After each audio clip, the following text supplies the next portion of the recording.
téléspectateurs. En tout cas, na sepeli lisusu kokutana na bino na mokolo na lelo mpona ndenge tolobaki kopartage na bino toujours ba recette na biso mpona évolution ya basanté na biso ezala malamu. Lelo tomemeli bino recette oyo tobengi eza ba smoothies na biso. Tomekaka kosala yango mingi mpo eyedaka na kolia malamu, eza koremplacer petit déjeuner to lunch to mpe bamisusu eservaka bango mpona oyo tobengi dîner. Surtout bato balingaka baperdre poids bamesanaka mingi na kolia komela basmoothies na biso oyo mpo eyedaka bango vraiment makasi mpo ekanga bango nzala bameka kolia lelia babiloko mosusu te ndenge toboyaki na bavideo na biso oyo elekaki. Mpona bato oyo ya liboso ndenge tosouetaka toujours bienvenue na chaîne na bino kitoko oyo bolingaka. Mpona mpe baoyo ya kala en tout cas bocontinue toujours kotala bavideo na biso, bosoutenir biso massivement na chaîne na bino mpo epesa biso courage ya komemela bino lisusu mingi koleka na barecette mpe baconseil sur oyo etali basanté na biso. Bobosana te kosabone massivement, bopartage bavideo na biso mpona bato nyonso batala bazala informe, toyeba ndenge nini tokoameliore kolia na biso, toyeba ndenge nini tokoprofite na baconseil oyo tozwaka awa toujours mpo eyede biso na koameliore oyo etali basanté na biso. Tomemi modele mitano ya basmoothies. Tokosala basmoothies ya couleur mauve, tokosala basmoothies ya couleur rouge, tokosala basmoothies ya couleur verte, tokosala basmoothies ya couleur orange, tokosala basmoothies ya couleur jaune. Oyo bozomona awa eza baingrédient na biso oyo tokosalela basmoothies na biso. Tozali na oyo tobengi awa ndenge tozomona oyo natangi bino 5 wana tokosala 5 smoothies et puis na chaque smoothies ekokota pe 5 ingrédients.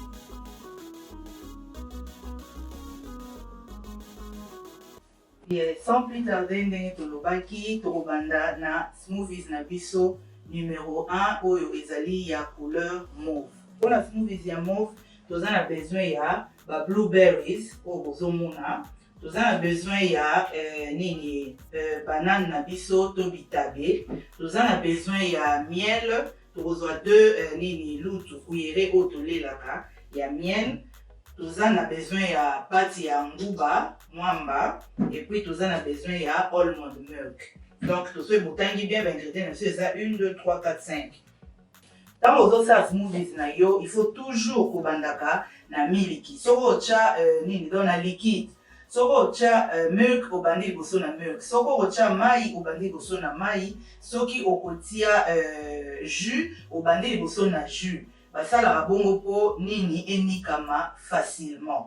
Awa oyo ezali almond milk na biso.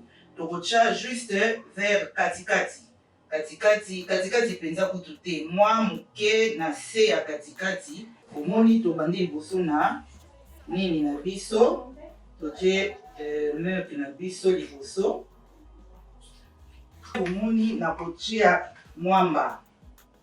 Na kotia mwamba ekozala pe mingi te, 2 lutu pamba. Mwamba na biso, pati na biso 2 cuillères ya mwamba ekoti. Na kozwa blueberries na ngai na soki na kati nde bomoni.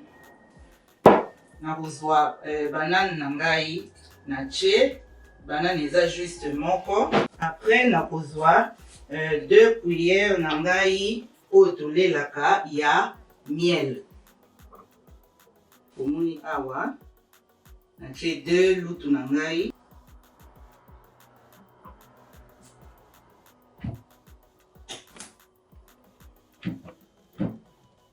Mpona basmoothies ndenge tolobaka il faut olingaka enikama vraiment bien pour osentir penza texture wana na monoko te. Bato mosusu basepelaka na koyoka ngo te ezala neti mwa bambuma na monoko.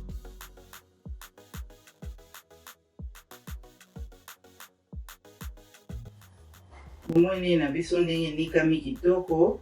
Donc, tu préfères tonika on a deux pour ça, on a besoin de sentir ba nini ba débris ya ba nini ya ba fruit na monoko te.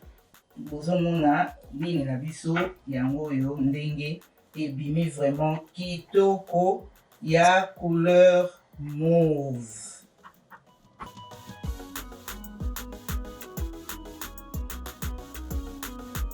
Ok, sans plus tarder na smoothies na biso numéro 2.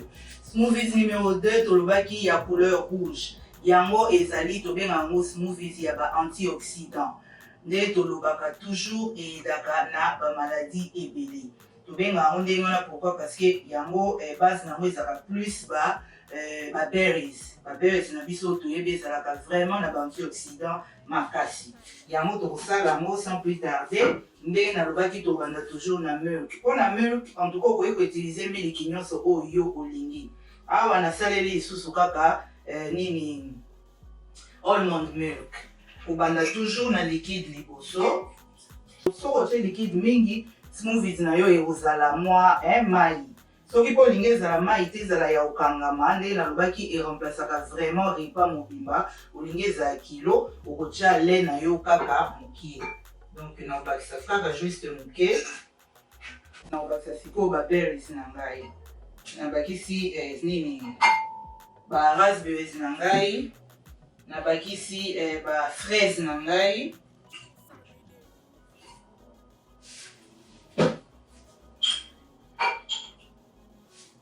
Wana eza troisième ingrédient. Yango tosala yango na oyo tobengi courgette na biso. Nabakisi nini na ngai ya courgette. Nabakisi na miel oyo ezali cinquième ingrédient na biso. Yango mpe nakotia toujours 2 lutu na biso tolelaka. Soki olingi na mpe kotia nini te okotia te, osaleli kaka sukali normal naturel oyo ya ba fruit oyo eza na kati.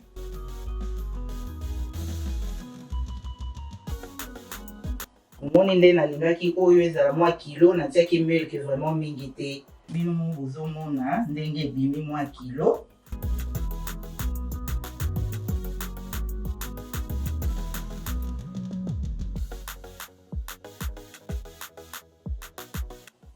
Tokei na troisième smoothies na biso, oyo eza smoothies ya couleur orange.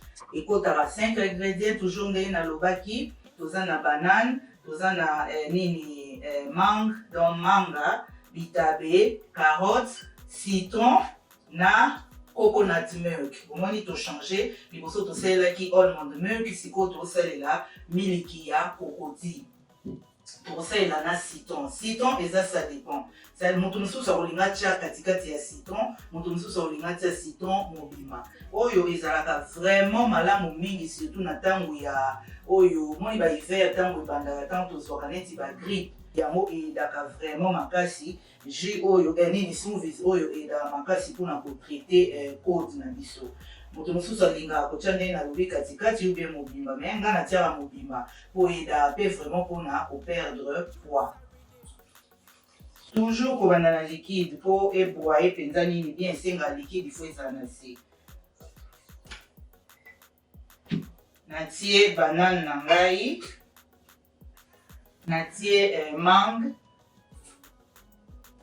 natie carotte moko. Et puis nakotia citron na ngai.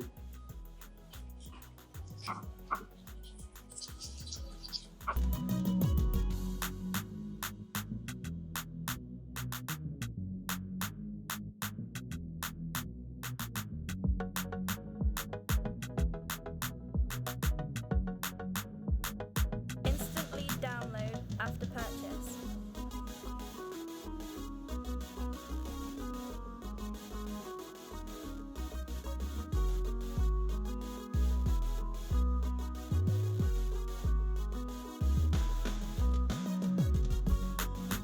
Tomoni ndenge nini ebimi. Ebimi vraiment couleur orange kitoko. Ndenge nalobi oyo tosalela yango mingi na citron wana eza vraiment koyede mpe mpona soki moto alingi akitisa poids.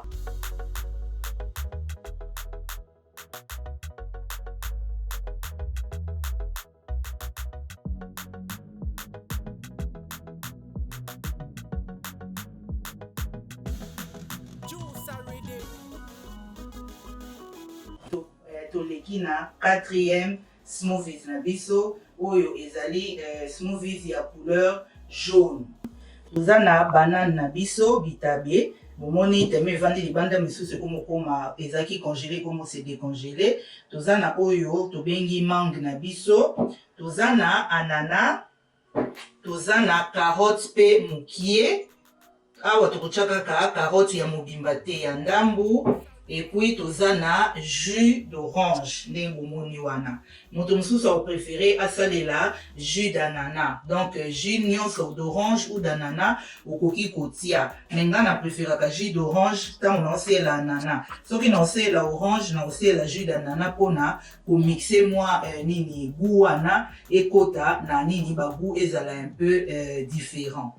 Toujours kobanda na liquide bomoni nazo verser jus d'orange na ngai, natie carotte na nga po carotte eza cru yango fona tia donc eza mobesu yango ezalaki congélé te, il faut na tia yango na se po yango enikama mwa mbangu. Nakotia anana na ngai, nakotia mangue na ngai, donc 5 ingrédients ka nde nalobaki.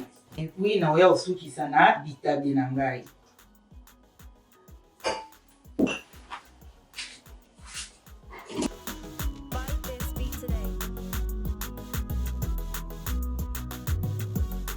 Ni na biso esili ndenge bomoni wana.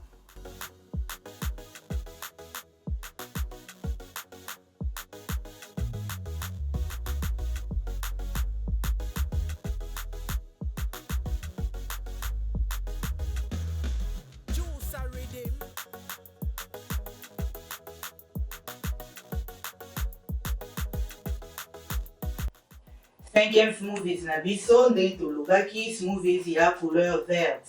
Yango eza bien pour na detox, donc soigner ko soulager nzoto à partir ya kati kolongola ba toxine ba biloko mosusu oyo toliaka oyo eza vraiment nécessaire te na kati ya santé na biso. Yango tosalelaka oyo ya couleur verte. Toza na 5 ingrédients na biso lisusu. Tozali na oyo tobengi courgette na biso eza congélé. Toza na épinard ndenge bozomona awa, toza na avocat et puis toza na mangue. 5e ingrédient na biso eza mai.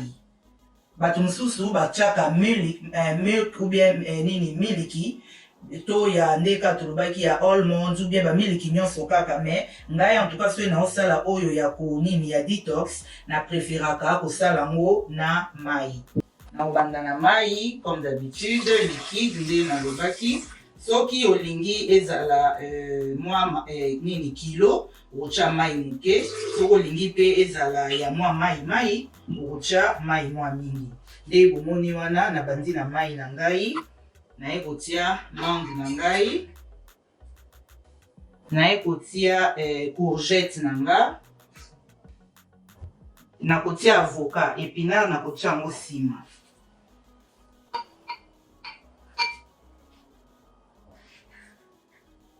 Natia avocat na ngai et puis naosukisa na épinard na ngai.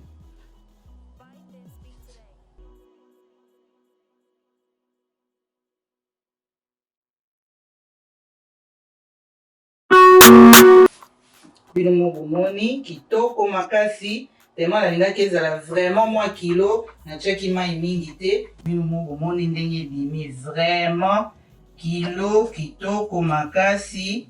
Avocat wana etia yango vraiment kilo. Donc bomoni bino moko ndenge esali. Soki po olingi ezala kilo te otie mai na yo mwa mingi. Ndenge tosilisi awa tomoni 5 smoothies na biso. Ndenge tolobaki 5 smoothies, 5 ingrédients na chaque smoothie. Toza na moko oyo ya mauve, toza na rouge, toza na orange, toza na jaune et puis toza na smoothie na biso ya vert. Ndenge tolobaki soko olingi komela yango ya pamba boye te, tosalaka effort kotopa ba smoothies na biso na ba seeds ou bien banguba to banini ba grain donc almonds na ba cashew. yango eza ndenge tomoni awa ezaka vraiment nécessaire ndenge kaka tolobaka banini baside na biso ezali vraiment nécessaire parce que eza na banini ba oméga 3 na kati eza na banini ba sunflower na biso eza na ba oméga 3 na oméga 6 et puis ba graine na biso to pe banguba oyo tobengi ba cashew na ba almond yango eza pe vraiment na ba protéines na ba fibre donc ba oyo bomoni oyo eremplaçaka penza pe repas soko oza na ona ta ya kolia te ozwi kaka ndenge osali ba smoothies boye topa pango na ba acide na biso ndenge bomona awa na ba graine en tout cas ezo remplacer déjà repas mobimba toza na chia seed awa ndenge bomoni wana yango ezali vraiment riche na oméga 3 awa fe bomoni eza mélange ya ba pumpkin seed na ba flax seed eza na kati yango ezali vraiment pe na basawa ba sunflower seed yango eza pe vraiment riche na oméga 3 na oméga 6 ndenge toloba tozali awa na oyo tobengi ba nuts na biso donc almond nut na cashew na almond yango ezali riche na fibre et puis na protéine mafuta nango eza naturel donc okoki kozwa otopa pango na ba smoothies na yo bamosusu mpe batiaka ou bien banini kokoti banini coconut powder ou bien banini coconut flakes donc ba flakes ya kokoti batiaka na smoothies na bango ozwi boye otopa pango awa ndenge bomoni wana soki olingi otya ebele kaka yo soki mpo olingi otya moke kaka yo ozwi batube na yo otie en tout cas mpona kosukisa na kosenga na bino merci mingi bino moko bomoni ndeni topartage na bino oyo ezalaki ya kitoko mingi mpona kokabola na bino tolobaki la santé n'a pas de prix tokobanda kohésite te koyela bino bamakambo mingi oyo ekozala vraiment bénéficiaire mpona santé na biso bamerci ya mingi bobosana te kosabone toujours massivement en tout cas bopartage bavideo na biso bato nde tolobaka kaka bazotala bozomatisa baviews mais bozopartage bozosabone te bosabone en tout cas na chaîne na bino oyo ezali kokabola na bino baide ya malamu baconseil oyo eza vraiment bien nécessaire mpona basanté na biso bokabola bavideo mpo bato nyonso bazala vraiment informé bolanda biso na Instagram ndenge nalobi mpona basuggestion na bino merci encore une fois na équipe mobimba ndenge kaka nalobaka mes héros dans l'ombre partout bisika bozali mosala kitoko bozosala ezomonana en tout cas baencouragement na bino tozozwa toujours boya mpe na barecette oyo ya malamu mpona kopartage yango na biso elongo oyo aza na yango napesi bino bambote mingi bisika bozwami tokokutana mbala ya nsima na sujet mosusu ya kitoko makasi babizu bisika bozwami en tout cas bopartage na ngai elongo nde naloba bino bomelaka na molimo nga na bandi deja na ponio ya ngai ya blueberries bozala malamu bisika bozali ciao ciao